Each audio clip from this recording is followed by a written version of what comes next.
खूब शीघ्र संप्रसारण हो पारे मोहन को अधा गढ़ा मंत्रिमंडल। मोदी को ओडिशा गस्त परे परे मोहन को मंत्रिमंडल अदल बदल हो पारे। तेज सबुठारु गुरुत्वपूर्ण कथा है 6टी खाली पड़िथिबा मंत्री पद पाई अनेक आशायी विधायक अछंती जो माने मंत्री पद पाइबाकू एबेठु जोरदार लॉबी आरंभ करछंती। तेबे केवल अपेक्षा मोदी को ओडिशा गस्त एवं 1 वर्ष पूर्ति पालन परे परे एभली बड़ निष्पत्ति निया जिवो।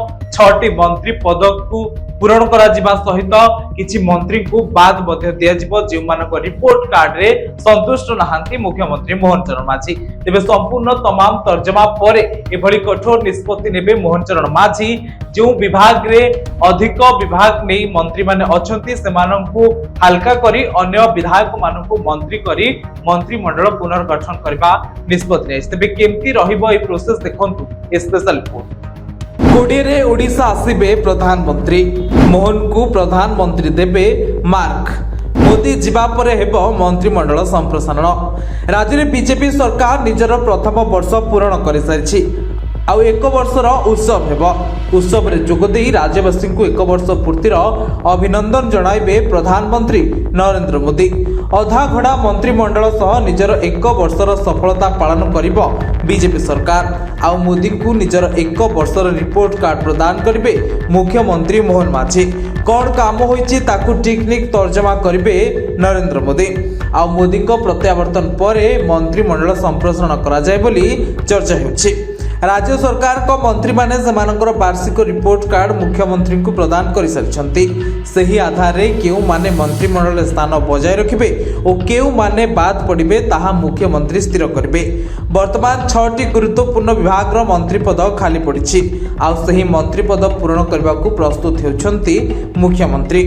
मुख्यमंत्री मोहन माझी को पाखरे रहिछि 6टी विभाग। मंत्रिमंडल संप्रसारण बेले किछि मंत्री को विभाग अदल बदल होई पारे। 6 खाली स्थान रे किछि नुआ मुह भी शामिल होई पारंती। जो लोकसभा क्षेत्र को मंत्रिमंडल रे प्रतिनिधित्व मिली नाही सेठी गुरुत्व दिया जाय पारे। आउ ए नै रेस रे आग्रह अछंती भुवनेश्वर विधायक बाबू सिंह, बालेश्वर लोकसभा क्षेत्र सदर विधायक मानस दत्त एवं सनातन बिजुली। अन्यपटे पश्चिम ओडिशा वरिष्ठ नेता जयनारायण मिश्र और इराशिष आचार्य नाम चर्चा रही। तेबे दलर विभिन्न गोष्ठी और बड़ नेता अनुगत कहुवा पाखापाखि 20 रु ऊर्ध्व विधायक मंत्री पद पाइबाकू आशा बांधी बसचंती। अन्यपटे किछि मंत्री माने मंत्रिमंडल बाद पड़ी पारंती। अभिज्ञतार अभाव जड़े जड़े मंत्री को ऊपर एकाधिक विभाग दायित्व सेमानक प्रदर्शन उपरे नकारात्मक प्रभाव पकाइछि। एही आधार रे आगामी संप्रसारण समय 2 रु 3 जन मंत्री बाद पड़ी पारंती बोली संभावना रही। सेपरि मंत्रिमंडल निष्पत्ति नैथिबा बेले युव चेहरा को मध्य समान सुजोग प्रदान करबा कहा जायछि।